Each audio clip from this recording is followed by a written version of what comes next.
নমস্কার, Sunny wellbeing centre থেকে মোহিত রণদীপ বলছি। আজকে আমাদের আলোচ্য বিষয় হচ্ছে অত্যন্ত জ্বলন্ত একটি সমস্যা, প্রায় ঘর ঘর কি কাহানি বলা যায়, যে কম বয়সী ছেলে মেয়েদের মধ্যে অসম্ভব জেদ আর চাহিদা, এটা সামাল দিতে দিতে বহু বাবা মাই খুবই সমস্যায় পড়ছেন। তারা বুঝে উঠতে পারছেন না কি করবেন। তা সেই জেদ নানান বিষয়কে নিয়ে হচ্ছে, চাহিদা ক্রমশ বাড়ছে। যে চাহিদা হয়তো শুরু হয়েছিল একটা কলম থেকে, সেটা আস্তে আস্তে বেড়ে যাচ্ছে। প্রথমে সাইকেল, মোটর সাইকেল, নতুন নতুন আইফোন, মোবাইল ফোন, আইফোন অব্দি চলে যাচ্ছে চাহিদা। তো সাধারণ মধ্যবিত্ত, নিম্ন মধ্যবিত্ত পরিবারের মানুষ তারা খুবই অতিষ্ঠ হয়ে উঠেছেন তাদের সন্তানদের নানান রকম চাহিদা। সবাই চাহিদা করছে এমন না, কিন্তু একটা অংশের ছেলে মেয়েদের মধ্যে চাহিদার এই প্রবণতা বাবা মাকে রীতিমতো সমস্যার মধ্যে রাখছে। এবং না পেলে পরেই শুরু হচ্ছে নানান ধরনের ভয় দেখানো, হুমকি। কখনো খাওয়া বন্ধ করে দেওয়া, কখনো কথা বলা বন্ধ করে দেওয়া, কখনো অসম্ভব রাগ দেখানো, এমনকি কখনো কখনো আত্মহত্যার ভয় দেখানো চলছে। বাবা মা অসহায় বোধ করছেন, তারা মেনে নিতে বাধ্য হচ্ছেন এই চাহিদাগুলো। তো এমন একটা পরিস্থিতি, এ তো হঠাৎ হঠাৎ তৈরি হয় না। কি করে হলো? আমরা যদি ভালো করে দেখি, এর শুরু কিন্তু শৈশবেই। না চাইতেই পেয়ে যাওয়া, এটা আজকের শৈশবের একটা বিশেষ প্রবণতা। আমরা দেখি যে আমরা বাবা মারা নিজেদের সময় দিতে পারছি না, নানান ব্যস্ততায় সবাই কাজের মধ্যে থাকছেন। তাকে পুষিয়ে তুলতে তারা ছেলে মেয়েদের নানান জিনিসপত্র দিয়ে সেটাকে সামাল দেওয়ার চেষ্টা করছেন। না চাইলেই তারা পেয়ে যাচ্ছে যে কোনো জিনিস।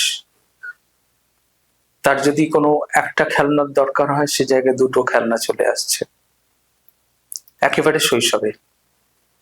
এইভাবেই তার চাহিদার যে পরিধিটা ক্রমশ বাড়তে থাকছে। সে দেখছে যে হ্যাঁ, তার বাবা মামা যে কোনো জিনিস চাইলেই সঙ্গে সঙ্গে দিয়ে দেয়, কোনো কিছুতেই না নেই। একটু কান্নাকাটি করলেই, একটু চিৎকার চেঁচামেচি করলেই ঠিক পেয়ে যায়। কোথাও কোথাও দেখা যায় যে বাবা মা একটু আটকানোর চেষ্টা করছেন, দিতে চাইছেন না, তখন জেদের মাত্রা বাড়ছে। জেদের মাত্রা বাড়ার পর একটা সময় হাল ছেড়ে দিয়ে তারা দিয়ে দিচ্ছেন। তাতে ছেলে মেয়েদের কাছে একটা বার্তা যাচ্ছে যে আমি যদি জেদের মাত্রাটাকে যদি এই পর্যায়ে তুলতে পারি, তাহলে আমি যে কোনো জিনিস পেতে পারি। এইরকম একটা জায়গায় ছেলে মেয়েরা পৌঁছে যাচ্ছে এবং বাবা মাও দিয়ে চলেছেন। সেই চাহিদা মোটর সাইকেলে যাচ্ছে। আমার খুব পরিচিত একজনকে দেখেছি যে সে 300 সিসির বাইক চাহিদা করে বসলো তার বাবার কাছে। বাবা দেখলেন যে ছেলে হঠাৎ করে যেন বিষণ্ণতায় চলে যাচ্ছে। বাবার মনে হলো, চিকিৎসক বাবা, তিনি শেষ অবধি তাকে 300 সিসির বাইক কিনে দিলেন। সেই বাইক দুর্ঘটনায় পড়ল, ছেলে গুরুতর আহত হলো। এই অভিজ্ঞতা ঘটে চলেছে, প্রতিনিয়ত ঘটে চলেছে। প্রতিদিন বাইক অ্যাক্সিডেন্ট আমরা জানি প্রত্যেক দিন ঘটছে, বেড়ে চলেছে ক্রমশ। কারণ গতির নেশা।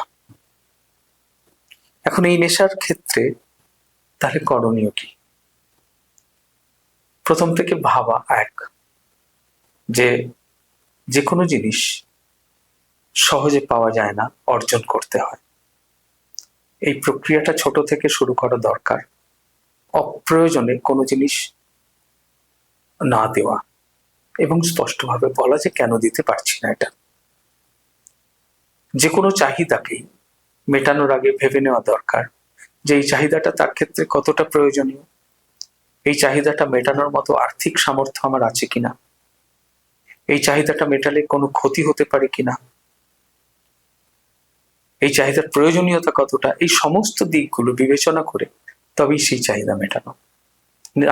যদি দেখা যায় যে এগুলো কোনো একটা ক্ষেত্রে অন্তত বাধা হয়ে দাঁড়াচ্ছে, তাহলে স্পষ্ট করে না বলা, এই নাটা প্রথম থেকে বলার অভ্যাস তৈরি করতে হবে আমাদের বাবা মাদের।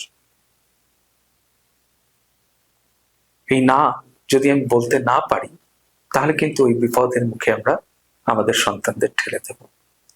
ভবিষ্যতে আমাদের ওই দুর্ঘটনার জন্য অপেক্ষায় থাকতে হবে প্রতিদিন, প্রতিনিয়ত। সেই ভবিষ্যৎটা যদি না চাই, তাহলে প্রথম থেকে আমরা না বলাটা অভ্যাস করব। আর অবশ্যই যে চাহিদা মেটানোর মতো, যে চাহিদা প্রয়োজনীয়, সেই চাহিদার ক্ষেত্রে এক কথায় আমরা দেব, কিন্তু অপ্রয়োজনীয়, ক্ষতিকর, বিপজ্জনক কোনো চাহিদার ক্ষেত্রে স্পষ্ট করে না বলাটা জরুরি। আর যারা কম বয়সীদের ক্ষেত্রে একটা বলার, সেটা হচ্ছে যে তাদের কাছে একটা ধারণা হয় যে আমার কাছে একটা ভালো ফোন থাকলে কিংবা বাইক না থাকলে আমার গুরুত্ব থাকছে না সমাজে, বন্ধুদের কাছে গুরুত্ব পাচ্ছি না, পাত্তা পাচ্ছি না, এরকম একটা ধারণা ছেলে মেয়েদের মধ্যে কিন্তু তৈরি হয়। প্রথম কথা হচ্ছে যে আমাদের আত্মপ্রতীতি বলে একটা কথা আছে, সেলফ এস্টিম, নিজের সম্পর্কে একটা মূল্যায়নের জায়গা। এটা তৈরি হয় তিনটে পিলারের উপর ভিত্তি করে, তিনটে স্তম্ভের উপর ভিত্তি করে। একটা স্তম্ভ হচ্ছে আমার অ্যাপিয়ারেন্স, অর্থাৎ আমি কেমন দেখতে। আমার অ্যাপিয়ারেন্সের মধ্যে কি কি পড়ে? আমার গায়ের রং কেমন, আমার উচ্চতা কতটা, মাথায় আমার কটা চুল, আমার মুখটা কেমন দেখতে, ইত্যাদি ইত্যাদি। এটার উপর ভিত্তি করে আত্মপ্রতীতি গড়ে ওঠে। দ্বিতীয় যেটা, সেটা হচ্ছে আমার আইডেন্টিটি, আমার পরিচিতি। আমার পরিচিতি মানে আমার আর্থসামাজিক পরিচিতি, আমার ধর্মীয় পরিচিতি, আমার লিঙ্গ পরিচিতি, আমার যৌন পরিচিতি, এইগুলো হচ্ছে আমার পরিচিতির জায়গা। তৃতীয় হচ্ছে আমার মধ্যে কি আছে, অর্থাৎ আমি কি পারি, আমার মধ্যে কি কি দক্ষতা আছে, কি কি কুশলতা আছে, কি কি গুণ আছে আমার মধ্যে। এটা হচ্ছে তৃতীয় স্তম্ভ। প্রথম স্তম্ভ অর্থাৎ অ্যাপিয়ারেন্স বা আমার বাহ্যিক যে রূপ, সেটা আমার নিয়ন্ত্রণের বাইরে। প্রকৃতি আমাকে যেটা দিয়েছে সেটা আমার মেনে নিতে হয়, সেটাকে আমরা খুব বেশি বদল করতে পারি না। খোদার ওপর খোদকারি করতে গিয়ে কি পরিণতি হয় মাইকেল জ্যাকসনকে দেখে আমরা জেনেছি। দ্বিতীয় যেটা, আমার আইডেন্টিটি, আমার পরিচিতি, সেটাও আমার নিজের হাতে পুরোটা নেই। আমি চাইলেই আমার আর্থসামাজিক পরিস্থিতিকে পুরো বদলে ফেলতে পারবো না। আমাকে মানতে হবে যে আমার এই আর্থিক পরিস্থিতি। আমার ধর্মীয় পরিচিতি, আমার লিঙ্গ পরিচিতি, যৌন পরিচিতি চাইলেই বদলে ফেলতে পারি না আমরা। কিন্তু তৃতীয় যে স্তম্ভ, অর্থাৎ আমার মধ্যেকার গুণ, দক্ষতা,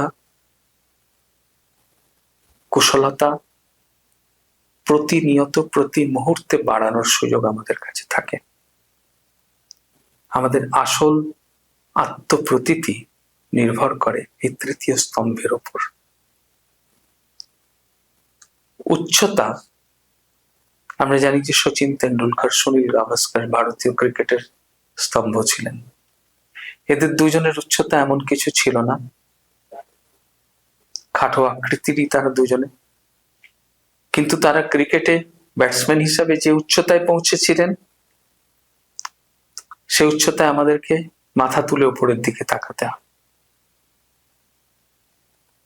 গায়ের রং, এমনকি গ্ল্যামার জগতেও খুব বড় সমস্যা হয়ে ওঠে না, বরং বলবো যে কালো মেয়েদের জয় জয়কার ফিল্মে আমরা দেখেছি বহু উদাহরণ তার। তারা নিজেদের গুণ দিয়ে, দক্ষতা দিয়ে, কুশলতা দিয়ে এই সাফল্যকে তারা অর্জন করেছেন। যারা আজকে মনে করছে যে আমার একটা স্মার্টফোন বা আইফোন কিংবা মোটর বাইক না হলে পরে আমার জীবন ব্যর্থ, তাদের এটাই বলার যে বরং এইভাবে ভাবা ভালো যে আমার প্রয়োজনের জিনিসটুকু আমি আমার বাবা মার কাছ থেকে নিশ্চয়ই চাইবো, কিন্তু যেটা আমার শখের জিনিস সেটাকে আমাকে অর্জন করে নিতে হবে নিজের পরিশ্রমে, তবেই আত্মমর্যাদা থাকে।